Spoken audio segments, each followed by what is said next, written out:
I came back to my dad's old farm in Willow Bend, Tennessee, after 20 years in the Army, most of it spent dodging bullets and bureaucracy in places so far from home you forget what quiet feels like. The land was just as I remembered, rows of red clay stretching out under a sky so big it could swallow you whole, a sagging barn that creaked like it was telling stories of its own. I wasn't chasing some romantic dream of peace. I was here to rebuild, to coax life back in a soil that had been neglected since Dad passed.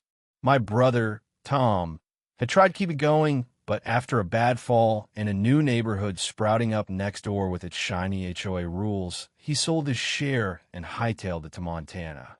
I scraped together every penny I had, bought back the land, fixed the fences, and started wrenching on Dad's old John Deere tractor, a beast that hadn't run in years.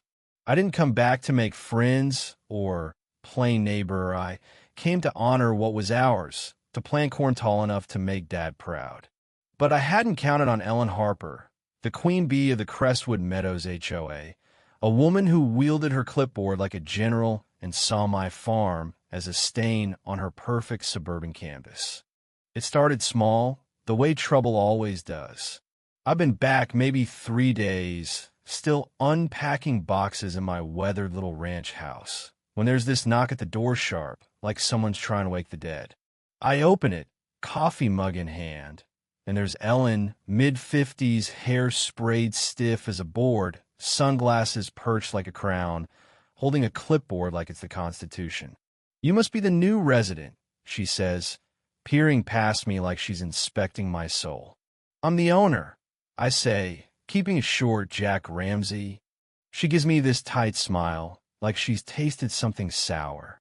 "Ellen Harper, Crestwood Meadows, HOA president. We're thrilled to have you, but we need to discuss property standards." I almost choke on my coffee.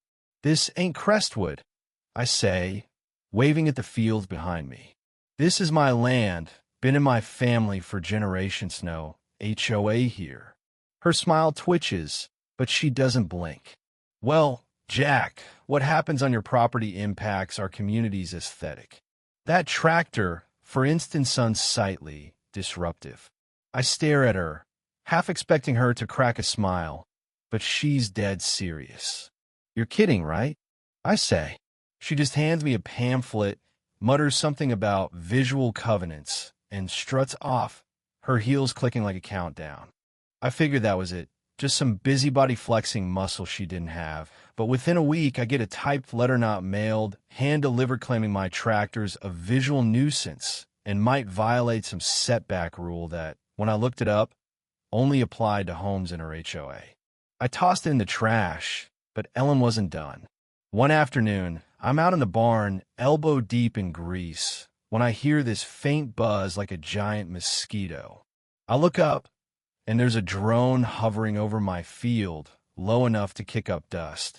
I don't need to guess who's behind it. Ellen's got a clear shot from her fancy second-story deck. That night, my buddy Mike, who lives in Crestwood, texts me a screenshot from their HOA newsletter.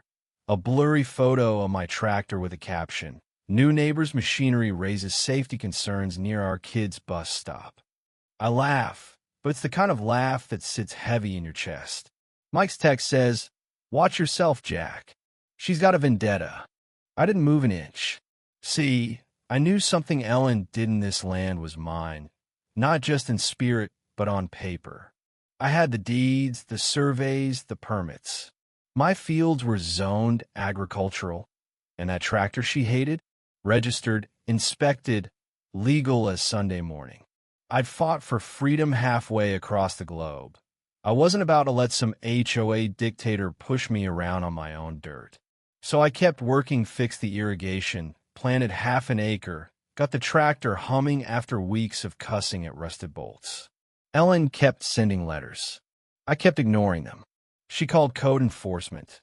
They came, saw the boundary line, and left with a shrug. But the pressure built. Neighbors started giving me side-eye. Someone keyed my mailbox one night. Ellen snapped photos from her SUV every time she drove by. I just kept my head down, waiting for her to overplay her hand. Harvest season hit, and for the first time since I come back, I felt alive. The corn was golden, swaying in the breeze, like a promise kept. I was up at 5:30, firing up the tractor, the rumble shaking the dawn awake. I'm halfway through a row, coffee thermos rattling in the cab, when I spot her Ellen, standing on a stool by the fence Dad built when Crestwood started creeping in, her giant sun hat looking like a UFO, red tracksuit screaming catalog model. Phone up, filming me like I'm some kind of criminal. I keep driving, ignoring her, but on the next pass, she's yelling, waving her arms, pointing at the dust like it's poison. I stop the tractor, wipe the sweat off my face, and walk over. "Morning, Ellen," I say, calm as I can. She doesn't even let me finish. "This is outrageous, Jack. Your dust is ruining my patio, my lungs, my guest lunch plans." I glance at the field, then back at her. "Ellen, this is a farm. Farms make dust. Always have." She's practically vibrating. "This is a community. There are kids napping, people living. You're a menace." I keep my voice steady. "You live next to a farm. It's zoned agricultural. You knew that when you moved in." She goes red, mutters something about standards and legal action, and storms off, her little dog yapping like it's auditioning for her rage. That afternoon, I'm eating a sandwich when an email pings in, urgent community concern from Ellen Harper, Crestwood HOA. It demands I stop all farming because of health hazards and noise violations. I laugh so hard I nearly choke. She's got no jurisdiction, no leg to stand on, but she's betting I'll fold under pressure. I forward it to my lawyer, Sarah, a high school friend who knows land law like I know a wrench. Then I keep working, but Ellen's not playing subtle anymore. A few days later, I wake up to a sign on her side of the fence. "Danger. Heavy machinery. Keep kids and pets away." Her phone number's plastered on it like she's the sheriff. I snap a photo, add it to my growing folder labeled Ellen's Nonsense, and keep going. Code inspectors show up, tipped off by an anonymous complaint about fuel storage. I show them my seal drums, my safety logs, and they leave, one muttering, "She calls us out here every week for something." Then she crosses a line. Thursday morning, I find "Shut It Down" spray painted on my fence in black. My hands clench, but I don't react. I repaint the fence, install another camera, and wait. I've been through worse than Ellen Harper ambushes bureaucrats. She's not scaring me. I'm ready when she makes her big move. Saturday, I'm out early, tractor roaring, when I hear an engine revving way too close. I look up, and there's Ellen's silver SUV barreling down the gravel road that runs along my fielder road she thinks she controls but doesn't. My tractor's parked just off the path, blades up, out of the way. She doesn't slow. She slams into it, metal crunching, her bumper crumpling like tinfoil. She leaps out, phone in hand, screaming, "You attacked me. You left that thing in the road on purpose." I'm frozen, heart pounding, but I don't move. She's already on the phone with 911, fake tears in her voice. "He assaulted me with a tractor. I'm not safe." Then, like she's starring in her own movie, she grabs a rock and hurls at my tractor's windshield. It cracks, a perfect spiderweb. I don't say a word. I just glance up at the camera I'd hidden in the fence post, catching every second of her meltdown. 10 minutes later, Deputy Matt Ruiz pulls up. I know Matt from way back, coached my nephew's soccer team. Ellen's in full victim mode, pointing at the tractor, claiming I tried to run her off the road. Matt listens, face blank, then walks over to me. "You okay, Jack?" he asks. "Tractor's not," I say, pointing at the cracked glass. "She hit it, then threw the rock. Got it all on tape." His eyebrows shoot up. "Tape?" I nod at the camera.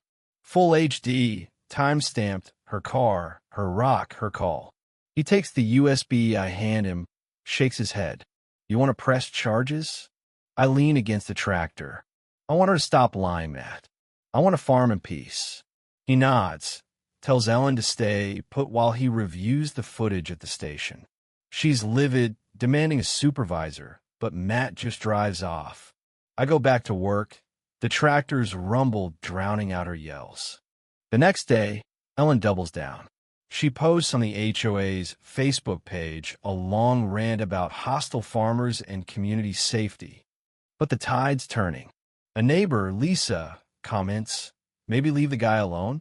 His corn's not hurting anyone." Another adds, "My kid loves that tractor." "Chill, Ellen." I get a note in my mailbox, handwritten, no name. "Keep going, Jack. We're with you. It's small, but it's something. I'm not just fighting for me anymore."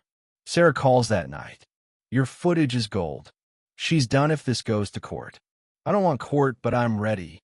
I dig deeper, head to the county clerk's office, and pull Crestwood's HOA filings. What I find is a bombshell. Ellen's been president for 8 years, past the bylaws' term limits, with no real elections. She's been funneling HOA dues to her cousin for landscaping with no receipts. It's a slush fund, and she's the bank. I compile it all: videos, zoning docs, financials, and send it to Sarah. "You want to go big?" she asks. "I want to go true," I say. I print 30 letters, one for every Crestwood house, laying it all out. Ellen's lies, her vandalism, her fake 911 call, her shady HOA cash. I slip them into mailboxes at dawn, quiet as a ghost. By noon, the HOA's Facebook group is on fire. She paid her cousin how much? She forged my name on a board vote. Ellen posts a frantic defense, calling it a smear campaign, but it's too late. 3 board members show up at my door that afternoon, looking like they've seen a ghost. "Jack," says Paul, a retired teacher, "we didn't know. She hid the books, told us you were trouble." I pour them coffee, show them the footage. By evening, they call an emergency meeting. Ellen's screaming by the end, but she's outvoted off the board, Don. She doesn't stop. She slaps me with a lawsuit, emotional distress, defamation, you name it. I counter with Sarah, hitting back for harassment, property damage, and fraud. In court, her lawyer flails, tossing out weak emails and edited stories. Judge Carter, a no-nonsense guy who looks like he's seen it all, watches my footage and doesn't blink. "Ms. Harper," he says, voice like gravel, "you abused this court's time." He tosses her suit, orders her to pay for my tractor, my legal fees, and a fine for lying to the cops. He sends the HOA's books to the county for an audit. Ellen leaves the courtroom, head high, but her eyes are hollow. Her house goes up for sale a week later. No goodbye, just a for sale sign and a moving truck slipping out at dusk. Crestwood changes after that. The new board opens the books, starts real votes, even throws a potluck and invites me. I bring cornbread, and when I set it down, folks clap like I won a war. A kid, maybe 9, tugs my sleeve. "Can I see your tractor, Mr. Ramsey?" I let him climb up, hand him a wrench, and we tighten a bolt together. Later, I find a note in my door. "Thanks for fighting for us." It's unsigned, but it's enough. The fields are quiet now, the rice sprouting green, the tractor still dented but proud. I didn't just want to fight. I found my place again, rooted in dirt and truth. But here's the thing. Ellen's gone, but there's always another Ellen out there, someone who thinks they can bully their way to control. So what do you do when they come for you? Fight with cameras? With words? Or just keep plowing, knowing the truth grows stronger than their noise? Drop a comment. Tell me what you do, cause I'm betting you've got a story like this too.